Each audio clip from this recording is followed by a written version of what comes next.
Welcome back to the Eduport English class. ഞാൻ നിങ്ങളുടെ സ്വന്തം വർണ്ണതാമസാണ്. യെസ്, അപ്പോൾ എൻ്റെ 7th സ്റ്റാൻഡേർഡിലെ മക്കളെല്ലാവരും ആകെ കൺഫ്യൂഷനിലായിരിക്കും അല്ലേ? മിസ്സേ, ഏതൊക്കെ ലെസൺസ് ആണ് ഇമ്പോർട്ടൻറ്റ്, ഏതൊക്കെ ലെസൺസ് കൂടുതലായിട്ട് പഠിക്കണം, ആ ലെസൺസിനൊക്കെ എന്തൊക്കെ തരത്തിലുള്ള ക്വസ്റ്റ്യൻസ് ആയിരിക്കും വരിക, ഇങ്ങനെയൊക്കെയുള്ള എല്ലാ ഒരു ടെൻഷനിലായിരിക്കും എൻ്റെ മക്കൾ ഉണ്ടാവുക.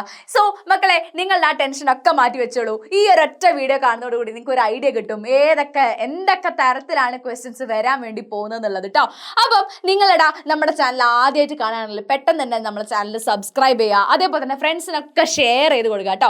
അതുപോലെ തന്നെ ഈ വീഡിയോ നിങ്ങൾക്ക് ഇഷ്ടപ്പെട്ട് കഴിഞ്ഞാൽ എന്ത് ചെയ്യണം, വേഗം തന്നെ നിങ്ങൾ വീഡിയോ ലൈക്ക് ചെയ്യുകയും ചെയ്യാം. മക്കളെ, നമ്മുടെ ചാനലിൽ ഒരുപാട് ലൈവുകളൊക്കെ ഉണ്ടല്ലേ. സോ ഈ ലൈവുകളുടെയൊക്കെ നോട്ട്സ് നിങ്ങൾക്ക് വേണമെന്നുണ്ടെന്നല്ല, എന്തായാലും വേണമല്ലോ. സോ ഈ നോട്ട്സ് ഒക്കെ നിങ്ങൾക്ക് അവൈലബിൾ ആണെങ്കിൽ നിങ്ങൾ എന്ത് ചെയ്യണം, നമ്മുടെ വാട്സ്ആപ്പ് കമ്മ്യൂണിറ്റിയിൽ ജോയിൻ ചെയ്യണം. സോ നിങ്ങളുടെ വാട്സ്ആപ്പ് കമ്മ്യൂണിറ്റിയിൽ ജോയിൻ ചെയ്യാൻ വേണ്ടി ഇത്രേ ചെയ്യേണ്ടല്ലോ. നമ്മുടെ കമന്റ് ബോക്സിൽ നോക്കിക്കഴിഞ്ഞാൽ ഒരു ലിങ്ക് കാണാം കേട്ടോ. ആ ലിങ്കിൽ നിങ്ങൾ ടച്ച് ചെയ്ത് കഴിഞ്ഞാൽ നേരെ നമ്മുടെ വാട്സ്ആപ്പ് കമ്മ്യൂണിറ്റിയിലേക്കാണ് എത്തുക. സോ അതിൽ നമ്മുടെ എല്ലാ നോട്ട്സും നിങ്ങൾക്ക് ഫ്രീ ആയിട്ട് അവൈലബിൾ ആയിരിക്കും. ഓക്കെ, സോ ഏതൊക്കെയാണ് നിങ്ങൾക്ക് മെയിൻ ആയിട്ട് ഇമ്പോർട്ടൻ്റ് ആയിട്ട് പഠിക്കേണ്ട ലെസൺസ്? ഒന്ന്, രഞ്ജീസ് മാജിക് ബാറ്റ് ആണ്. ഏതാണ്ടാ? യെസ്, രഞ്ജീസ് മാജിക് ബാറ്റ് അല്ലേ. രഞ്ജീസ് മാജിക് ബാറ്റിൻ്റെ അകത്ത് ക്വസ്റ്റ്യൻസ് ചോദിക്കാൻ നല്ല ചാൻസ് ഉണ്ട്. അതേപോലെ തന്നെ ഇപ്പൊ ഇത് എനിക്കൊന്ന് ക്രിസ്മസ് എക്സാമിന് രഞ്ജീസ് മാജിക് ബാറ്റ് വരെ ചോദിച്ചിട്ടുണ്ടായിരുന്നു അല്ലേ.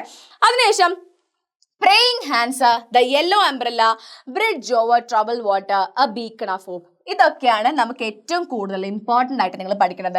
അതിനകത്ത് തന്നെ ബ്രിഡ്ജ് ഓവർ ട്രബിൾ വാട്ടറിന് അങ്ങനെ വലിയ ക്വസ്റ്റ്യൻസ് പോലെ ഒന്നും ചോദിക്കാൻ ചാൻസ് ഇല്ല. പക്ഷെ ഏറ്റവും കൂടുതൽ ഇമ്പോർട്ടൻ്റ് ഇതാണ് praying hands, the yellow umbrella, beacon of hope. ഈ ലെസൺസിനകത്തുനിന്നാണ് കൂടുതൽ ക്വസ്റ്റ്യൻസ് ചോദിക്കാൻ ചാൻസ് ഉള്ളത്.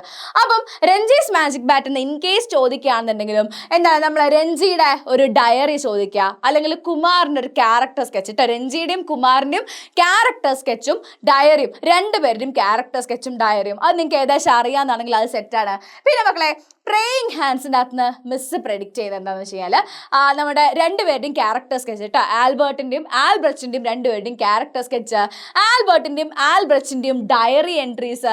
ഓക്കെ, അപ്പോൾ ഇതൊക്കെ ഒരു പ്രഡിക്ഷൻ ആണ്. ഇതിൽ ഏതെങ്കിലും ഒന്ന് ചോദിക്കാനുള്ള ചാൻസ് ഉണ്ട്. അതുപോലെ തന്നെ ആൽബർട്ടും ആൽബ്രച്ചും തമ്മിലുള്ള ഒരു കോൺവെർസേഷൻ, അതിന് ഒരു സാധ്യതയുണ്ട്. പിന്നെ യെല്ലോ അംബ്രല്ലയിൽ നിന്നും അല്ലെ ആ റെഫ്യൂജീൻ്റെ ഡയറി എൻട്രി, അതേപോലെ തന്നെ ഒരു പോസ്റ്റർ. ഓക്കെ, പോസ്റ്ററും ചോദിക്കാൻ ചാൻസ് ഉണ്ട് യെല്ലോ അംബ്രല്ലയിൽ നിന്ന്.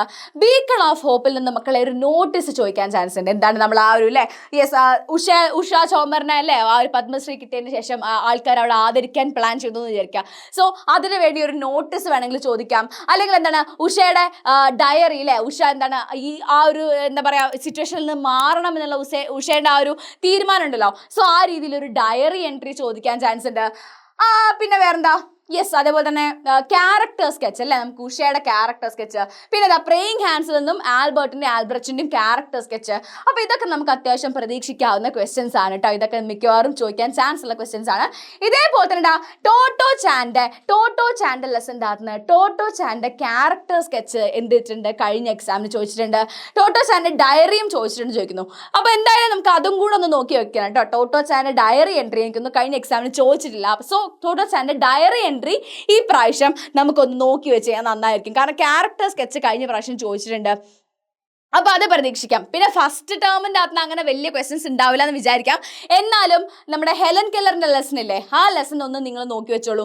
അതിൻ്റെ അകത്ത് എന്തെങ്കിലും, കാരണം അതിനകത്ത് ഇതുവരെ അധികം ക്വസ്റ്റ്യൻസ് ചോദിച്ചിട്ടില്ല. സോ അതിൻ്റെ അകത്ത് ചിലപ്പോൾ എന്തെങ്കിലും ഒരു ക്വസ്റ്റ്യൻ വരാനുള്ള സാധ്യത ഉണ്ടെന്നാണ് ഐറ്റംസ് പറഞ്ഞിട്ടുള്ളത് കേട്ടോ. അപ്പോൾ നോക്കിടാ, ഇതൊക്കെയാണ് മിക്കവാറും ചോദിക്കാൻ ചാൻസ് ഉള്ള ക്വസ്റ്റ്യൻസ്. സോ നിങ്ങൾ ഇതിൻ്റെയൊക്കെ അല്ലേ മിസ്സേ മിക്കവാറും പറഞ്ഞാണ് മിസ്സേ ഇതിൻ്റെയൊക്കെ ഒന്ന് ആൻസേഴ്സും കൂടെ നിങ്ങളൊന്ന് പറയാമോ എന്നുള്ളത്. ഇതിൻ്റെ ആൻസർ വേണമെന്നുണ്ടെങ്കിൽ എന്ത് ചെയ്യുക, നമ്മുടെ ലൈവ് അല്ലേ ഈ എക്സാമിന് തലേന്ന്, അതായത് 27th അതേപോലെ തന്നെ 28th രാവിലെയുള്ള നമ്മളുടെ ലൈവുകൾ കണ്ടു കഴിഞ്ഞാൽ ഇതിൻ്റെയൊക്കെ ആൻസേഴ്സ് നിങ്ങൾക്ക് കിട്ടും.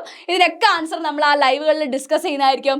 അപ്പം സെറ്റ് അല്ലേടാ, പവർ അല്ലേ. ഇനി നിങ്ങൾക്ക് വേറെ ഏതെങ്കിലും ഡൗട്ട്സ് ഉണ്ടെന്നാണെങ്കിൽ, അല്ലെങ്കിൽ വീഡിയോ ഇഷ്ടപ്പെട്ടെന്നാണെന്നുണ്ടെങ്കിൽ എന്തായാലും നിങ്ങൾ കമൻറ്റ് ചെയ്യണം. മിസ് വായിക്കുന്നതാണ്, മിസ് നോക്കുന്നതാണ്. അപ്പോൾ നമുക്ക് എന്ത് ചെയ്യാം, ലൈവ് കാണാം.